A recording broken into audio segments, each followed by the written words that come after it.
Kia ora koutou. Welcome everyone to Kiwi News Briefs. Hi, I'm Benno and welcome to a roundup of what's happening up and down New Zealand.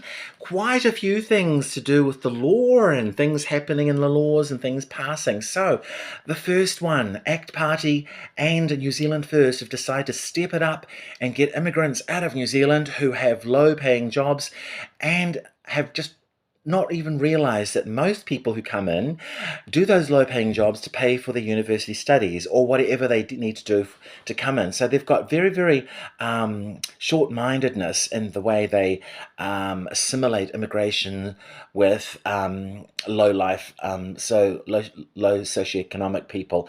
And I think that from the looks of these acts that are going through, they want to set up a system whereby you are questioned at work, school, and out in public. So that looks like we're going to get ICE from the USA if both Winston Peters and David Seymour get in, because they both were chasing the Treaty Principles Bill last year and tried to change the whole founding document of New Zealand, and they're trying to do it again. They're pretty crooked, aren't they?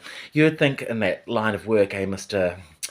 Winston Peters, a lawyer. Speaking of law, on the 26th of May this month, there is a huge law about to affect every single New Zealander. Now, on the 26th of May, 2026, it will be a criminal charge against you if you follow a person, I'm talking stalking, online, publicly, get in someone's mind on their telephone and their online documentation. If you're at a rugby game or at netball and you see someone towing, all the person needs to do is videotape you and you will have charges pressed against you. So go and get a job. Go and get a pastime, read a book, stop pretending you are a detective gone wrong.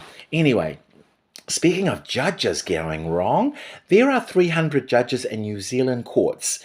300 judges in New Zealand courts who have 2,931 complaints. This is from the public. This is from in the court system itself, from prosecutors, from defence, from families, and they have got 2,931 complaints against them. Why? Because they're quite outlandishly rude. I remember sitting in a court, was it the High? It was the district court, and doing my notes, sorting my stuff out for leaving after that court case, and out of nowhere, in front of everyone, a booming voice, a judge screams out, "I hope you're not taking notes here." And I look up and I'm thinking, and then everyone's staring at me and I'm like, oh my God, he's speaking to me. And then I thought, how rude is that? So I bellowed back at him, "I am not taking notes." And he cowered. He cowered. I thought, yeah, I'm going to reflect what you're giving to me, mate. How rude. I don't care how old you are. Don't speak to me like that.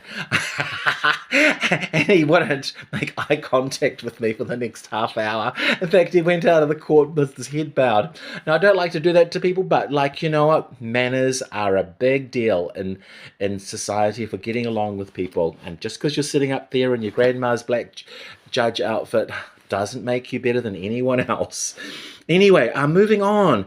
We've got ADHL receptionist was convicted for her part in supporting gang members who were found by Border Security to seize 265 kgs of meth in 2023.